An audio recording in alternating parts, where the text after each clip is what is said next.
Uh, I'm Christian, I'm Dragula. and this is the Total Perspective Vortex. It's June 10th, 2020. Some of the items to give you some context of what's going on in the world right now. Uh, it's just been announced that 7 blocks of Seattle have been declared a free zone, and the East precinct, and the Seattle East precinct, has been occupied. In addition, there's a couple of Twitter hashtags that have been trending: shut down STEM and shut down academia.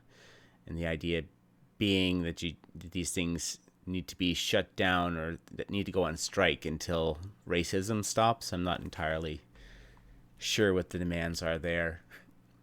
Usually they're very vague, and it's more about the signaling of ideological loyalty, which is typical now. And this is what organizations, institutions are putting ideological loyalty statements out. They're posting them on Twitter, just like in Twitter and other social media, just like during the Cultural Revolution, institutions were expected to post up loyalty statements on buildings and placards. Which cultural revolution are you referring to We're there? talking about the Chinese In in the Chinese. general. So, I'm using broad brush strokes here. So if people want to get into the Chinese history and do a more in-depth comparison, I'd love to do that because you've already lost the argument at that point. right, right. So, what are your thoughts? What are your thoughts on, I guess, this taking over, this hashtag? Where's this coming from? Well, it's the cowardice, and uh, it's being a it's largely being shown as the easy path. Many people, most of the people who are signaling right now, are afraid and see it as the easy road is to acquiesce in that regard. So, but there are then the adherents who are going around and demanding loyalty, um, these loyalty signals, these uh, demands of loyalty, and it's not ironic because it's very intentional, and I I think it's lazy at this point just to point out the hypocrisy, but I will point out that many of the leftists they previously have talked about how uh, pledges of allegiance or standing up for the national anthem or those kinds of that kind of national loyalty signaling is just a, a, a violation of people's free of rights and freedom of speech and rights. But now they can stop cars and demand that the cars that the drivers say Black Lives Matter, or they'll bash in their windshield, and that's perfectly acceptable. In fact, should be Right. celebrated. Or we'll tear down your institutions or force you to resign as CEO unless you make the necessary ideological loyalty signal. Right. They're demanding it even more strongly, I think, in many cases. Um, Well, so and this gets to the wildfire we were talking about previously. Every time someone relents, someone takes the easy path and the cowardly stance, it becomes harder. Uh, more the pot, like sort of the gambling pot, increases of right, responsibility, and the next leader, the next um, has if he has higher stakes to take if he takes the heroic stance or she takes the heroic stance. So every time that we move forward with this, it becomes harder for institutions. Like we have tea companies in the UK giving a declaring themselves allies and putting out their loyalty statements. So tea companies. tea companies, Yorkshire Tea. There's been a bit of a uproar because Yorkshire Tea is declared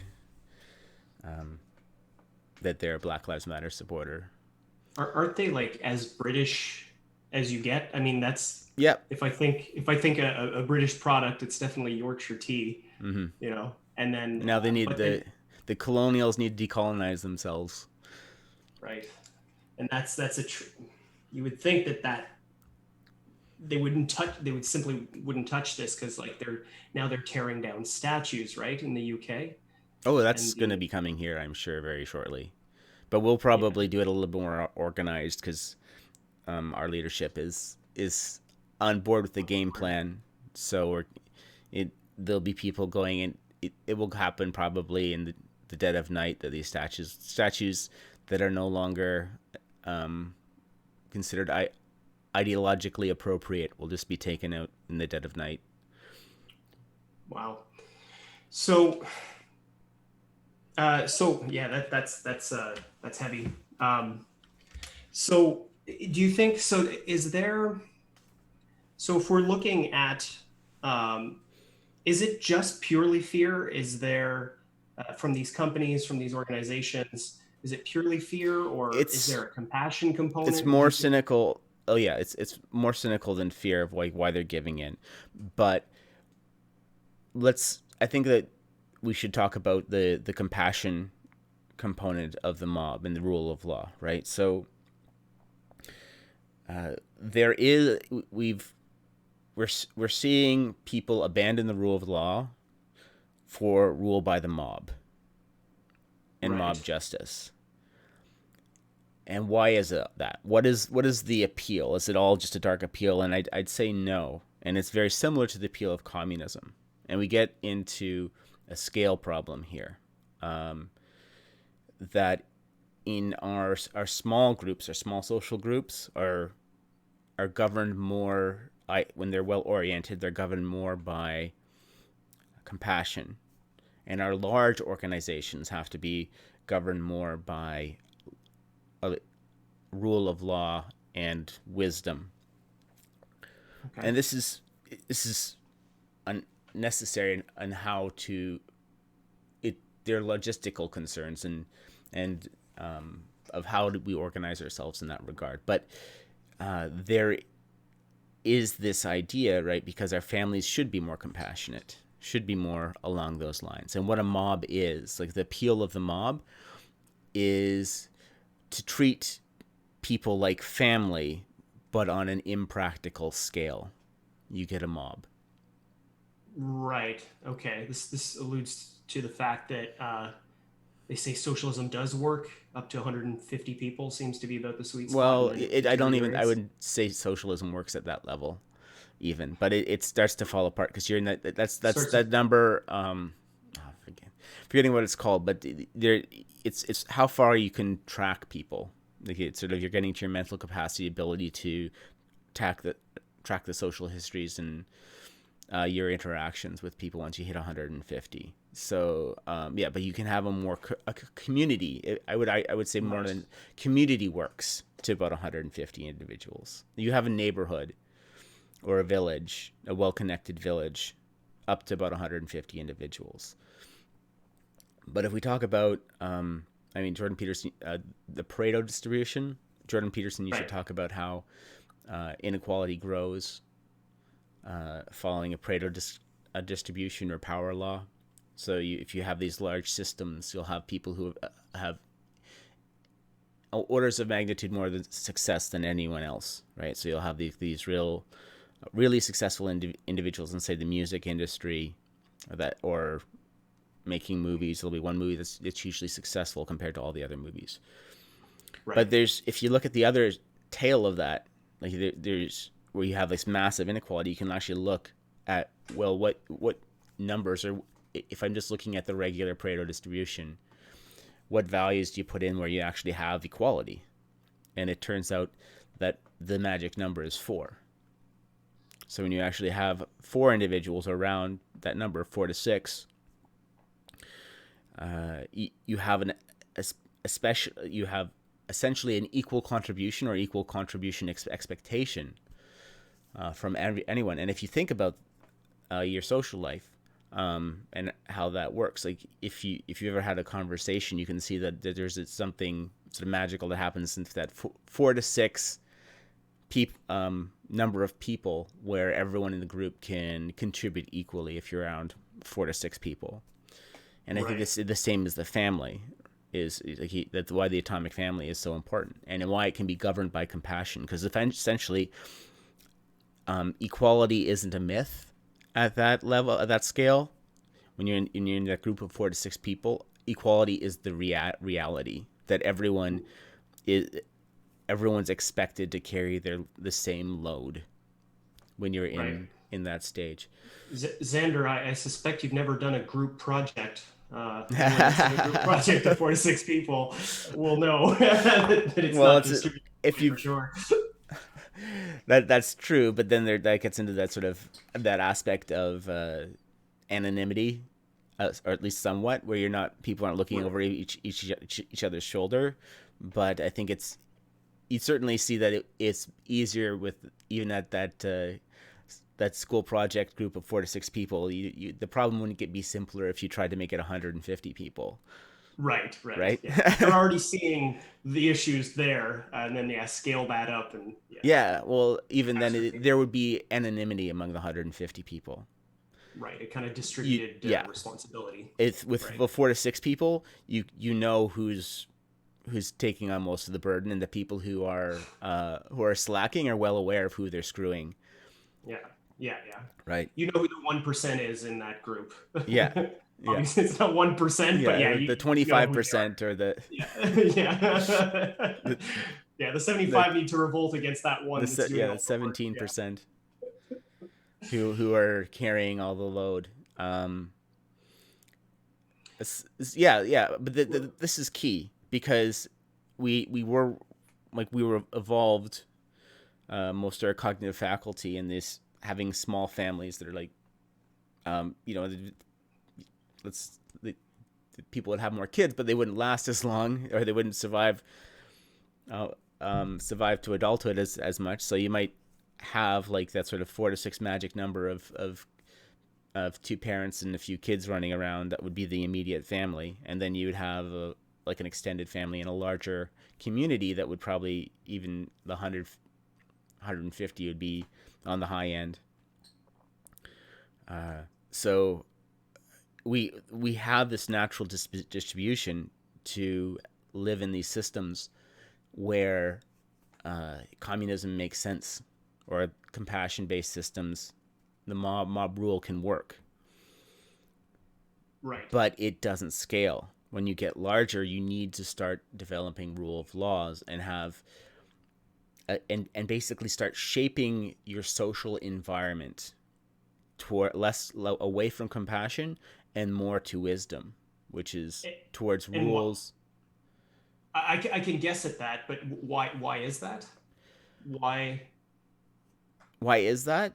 why Um, is that? What, like if you can make that clear okay, for the well, folks at because home. exactly what we see happening, that you can have. Uh, well, let's actually use that idea of that school project. You can't keep track of the cheaters, like you can with the Right. 4 to 6 people. Like one of the reasons that it becomes that school project, why you can be people can opt to cheat, is that you're not stuck in a long term situation with each other, right? You're at best you might be together for a course, and then you're never going to see each other, impact each other's lives again. It would be Right. much harder to cheat if you were in a lifeboat. If those 4 to 6 people were in a lifeboat and their survival depended on everyone rowing, right? There Right. would certainly be, and that's just changing the stakes. So you tweak the knobs a bit, changing the stakes. Everyone's rowing and everyone's paying attention to everyone else's rowing, and it's going to work. And you don't need to actually have like a specific leader or set rules that are easy to follow, because everyone can track themselves and track what others are doing.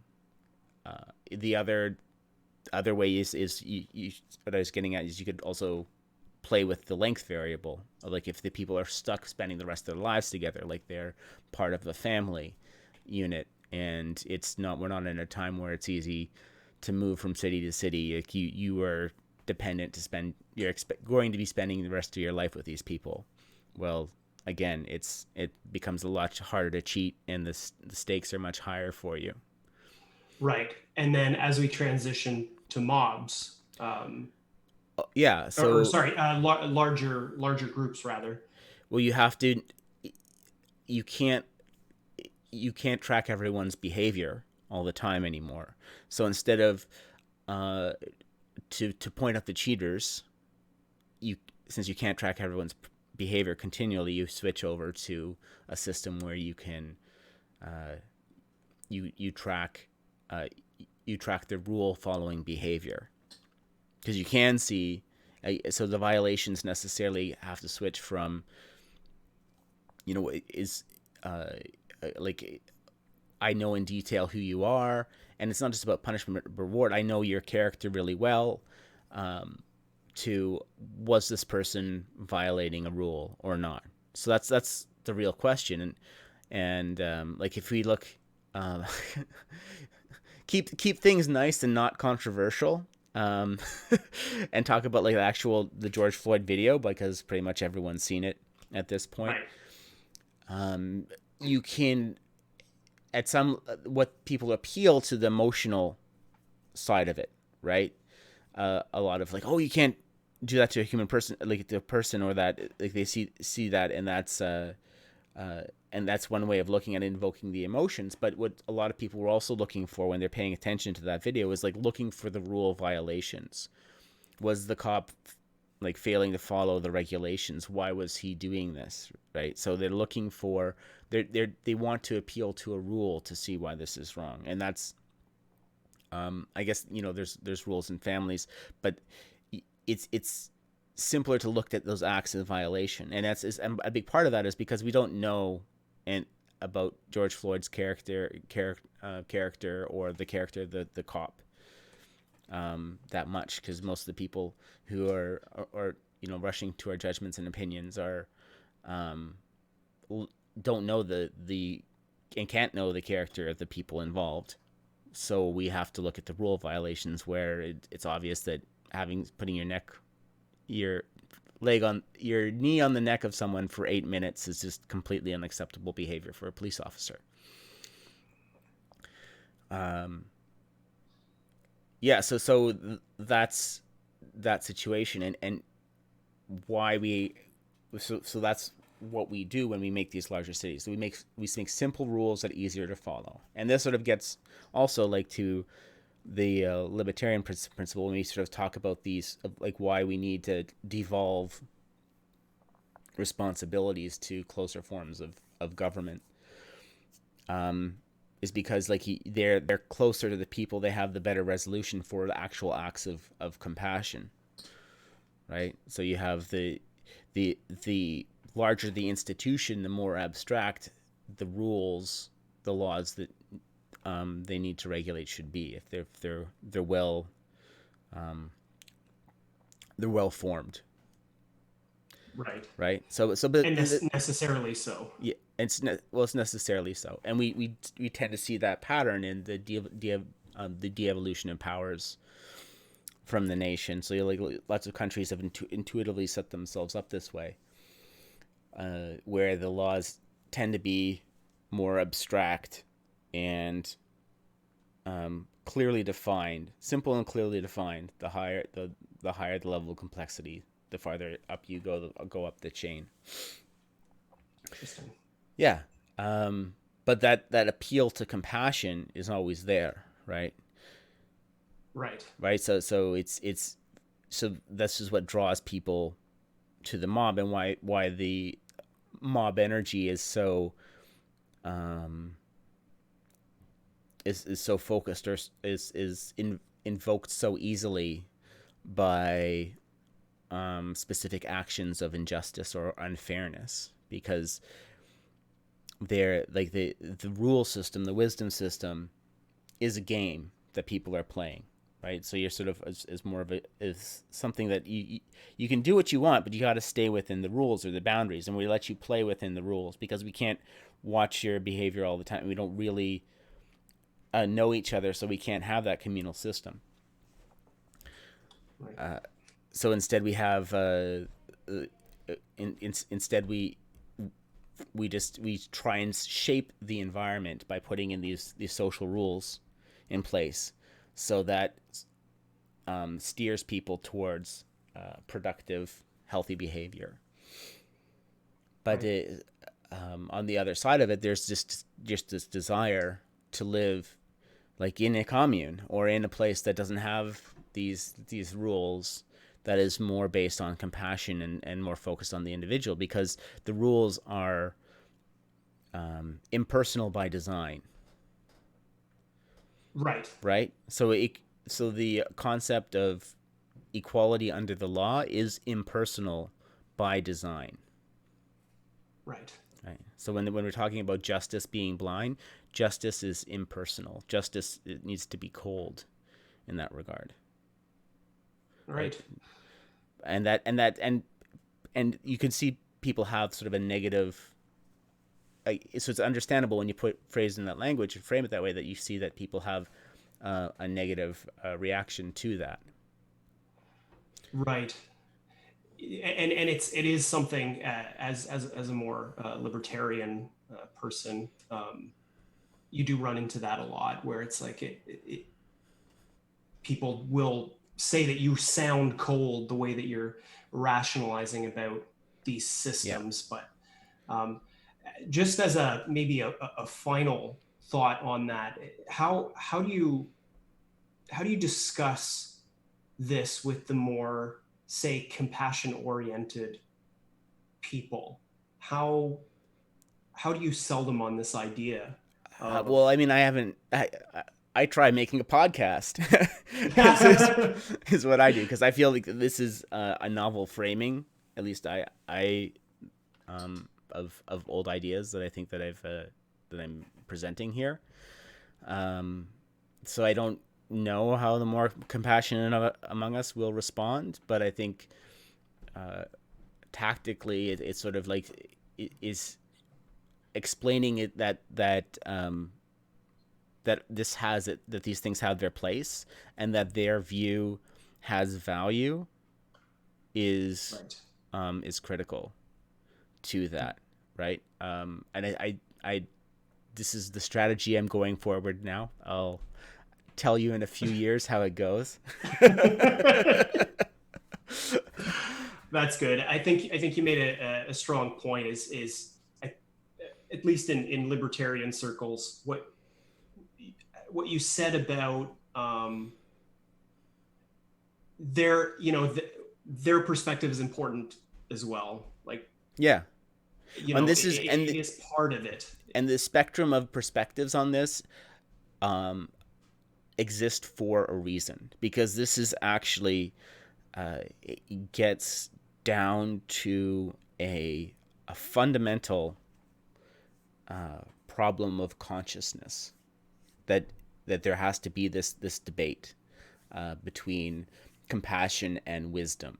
And this is so this occurs on the individual level and your individual strategy, as well as in the social collective strategy. And it, based on the situation and environment you find yourself in, there are situations where the compassion strategy is more effective, and and there's situations where the wisdom strategy is more effective, or it is turning the knobs. Think of it as they're competing. They are virtues that are in competition with each other, direct competition with each other, and it's a knob that has to be played with at certain times. So both perspectives are always important in the conversation, but they have to be listening to each other, and they have to align with each other. All right, that sounds like a good place to wrap up. Kind of a semi-positive note as well, which is always good. Okay. So thank you for the conversation today, and this was the Total Perspective Vortex. Thanks, Christian. Cheers.